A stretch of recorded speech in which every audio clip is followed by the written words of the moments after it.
We expect the same kind of cooperation from the Philippines instead of demands for more rent? Well, for one thing, you haven't exactly paid for what we lost in the last war. If we must make an accounting, 75% of our cities were devastated in the last war. We lost 1 million men. Shall I quote you the statements of Roosevelt and MacArthur that every Carabao will be paid for? Shall I tell you that the veterans who were inducted into the USAF, the United States Armed Forces of the Philippines, of the Far East, your armed forces, were paid only 1/2 the salary of your soldiers?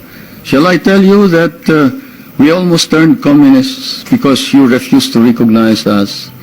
Shall I tell you that I had a difficult time stopping my guerrillas, 25,000 of them from joining the communists? Because precisely you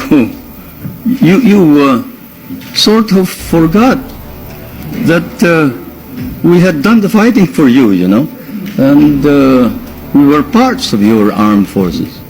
But in fairness to the American Congress, when we came here and we called attention to the fact that we had been abandoned and forgotten, they themselves in outrage immediately passed a law recognizing the services of the Filipino and reinstating them as parts of the United States Armed Forces in the Far East, including back pay and benefits.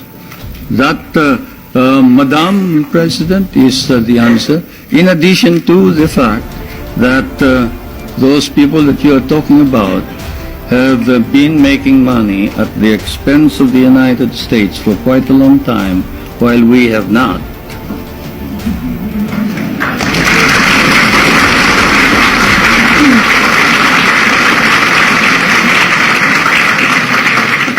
After the attack on Pearl Harbor, U.S. bases in the Philippines could not be defended. Why should we expect that in another war these bases would be more reliable? That's one of the questions that I wanted to find out.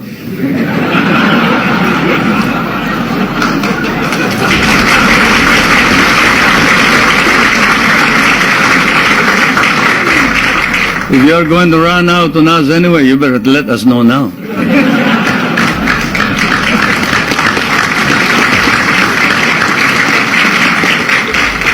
Is it true President Reagan has not raised with you any concern about repression and human rights?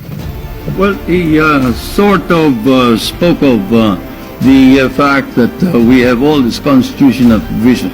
But we did speak of the fact that we must maintain and enhance human rights in general.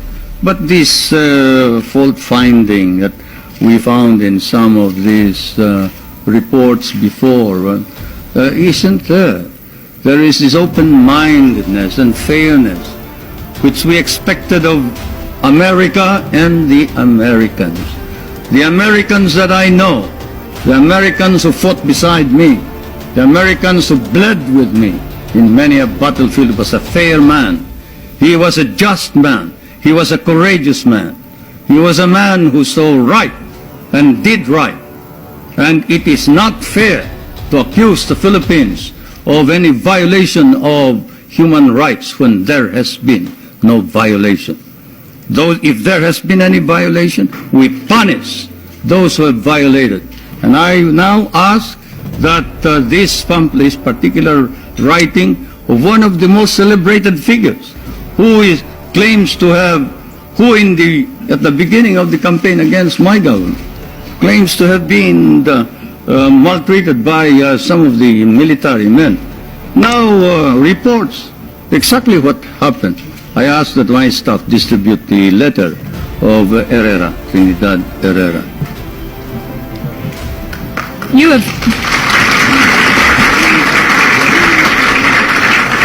You have indicated that the allegations about political repression and human rights are overblown. How then do you explain the findings of the international independent group Amnesty International, which documented cases of torture, disappearances, and illegal detention? Well, I'll tell you that the Amnesty International has never come to the Philippines.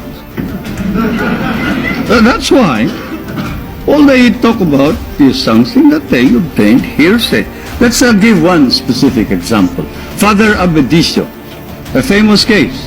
Father Abedisio is supposed to have disappeared. He is a member of the clergy in the Philippines. He's a Filipino. He disappeared and we couldn't locate him. Not even my best intelligence officers could locate him. And what did we discover after 6 months? We discovered he had run away with somebody who claimed to be a nun, and he was in Germany.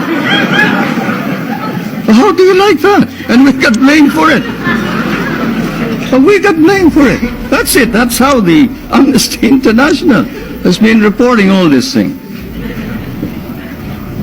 This questioner says, I have been in Manila and talked with both Filipino and U.S. businessmen.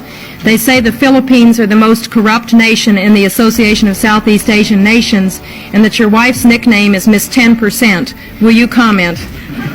They must mistake us for another nation. He must have